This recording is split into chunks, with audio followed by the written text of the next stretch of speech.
ನಮಸ್ತೆ, ಜೈ ಗೋಮಾತಾ. ಇವತ್ತು ನಾವು ರಾಜಸ್ಥಾನದ ಗಂಗಾನಗರ್ ಬಂದಿದ್ದೀವಿ. ಗಂಗಾನಗರಲ್ಲಿ ನಮ್ಮ ರಾಟಿ ಹಸು ನೋಡ್ಬೋದು. ಇದು ಒಳ್ಳೆ ವಿಶೇಷ ತಳಿ. ಈ ತಳಿ ಬಂದು ಇವರು ದಿನಕ್ಕೆ 25 ಲೀಟ್ರ್ ಹಾಲು ಹೇಳ್ತಾ ಇದ್ದಾರೆ. ಮತ್ತು ಕೆಚ್ಚಲು ನೋಡ್ಬೋದು, ಇನ್ನು 15 ದಿನ ಬಾಕಿ ಇದೆ.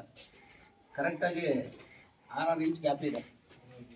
ಎಲ್ಲದು ಒಂದರಿಂದ ಒಂದು ಪಕ್ಕ ಇದೆ. ಮತ್ತು ಇದು ನಾವು ಈಗ ನಮ್ಮ ಸ್ನೇಹಿತರು ಕೊಡಿಸ್ತಾ ಇದ್ದೀವಿ.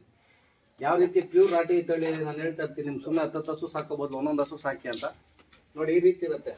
ಇದಿರೋದ್ರಿಂದ ಆರ್ಡರ್ ಕ್ವಾಲಿಟಿ ನೋಡಿ. ಹಿಂದ್ಗಡೆ ಬಂದು ನೋಡಿ, ಹಿಂದ್ಗಡೆ ನೋಡಿ ಕೆಚ್ಚಲು ಇನ್ನೂ 15 ದಿನ ಬಾಕಿ ಇದೆ.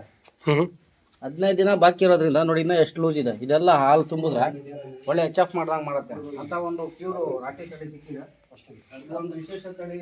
ಎಲ್ಲ ಹವಾಮಾನಕ್ಕೂ ಬಿಸಿಲಿಗೂ ಹೊಂದ್ಕೊಳುತ್ತೆ. ನೋಡ್ಬೋದು, ಏನು ಕೆಳಗಡೆ ಮ್ಯಾಟ್ ಹಾಕಿಲ್ಲ, ಏನೂ ಹಾಕಿಲ್ಲ, ಬರೀ ಮಣ್ಣಿನ ಮೇಲೆನೇ ಕಟ್ ಹಾಕಿದ್ದಾರೆ. ಇಂಥ ಒಂದು ದೇಸಿ ತಳಿ ನಾವು ಸಾಕಬೇಕು. HF ಜರ್ಸಿ ಸಾಕೋಬೋದು. ಇಂಥ ದೇಸಿ ತಳಿ ಸಂರಕ್ಷಿಸೋಣ. ಪ್ಯೂರ್ ರಾಟಿ ತಳಿನ ನೋಡಿ. ಈ ರೀತಿ ಶುದ್ಧವಾಗಿರುವಂಥ ಹಾಲು ಕೊಡುವಂಥ ದೇಸಿ ತಳಿ ಆಗಿರೋದ್ರಿಂದ ಭಾಳ ವಿಶೇಷ. ಫ್ಯಾಟ್ ಮತ್ತು ಇದು 5-6 ತನಕ ಫ್ಯಾಟ್ ಬರುತ್ತೆ. ಡೈರಿ ಸಾಕೋರಿಗೆ ಏನೂ ಲಾಸ್ ಇಲ್ಲ. ಈಗ ಎಲ್ಲ ಕಡೆ HF ಸಾಕಿ ಫ್ಯಾಟ್ ಬರಲಿಲ್ಲ ನಿಮ್ಮ ಹಾಲು ಬರೀ 30 ರೂಪಾಯಿ 25 ರೂಪಾಯಿ ಹೋಗ್ತಾ ಇದೆ. ಅದೇ ಈ ಥರ ದೇಸಿ ತಳಿ ಸಾಕಿದ್ರೆ KMF 80 ರಿಂದ 85 ರೂಪಾಯಿ 1 ಲೀಟ್ರ್ ಹಾಲು ಕೊಡ್ತಾ ಇದ್ದಾರೆ.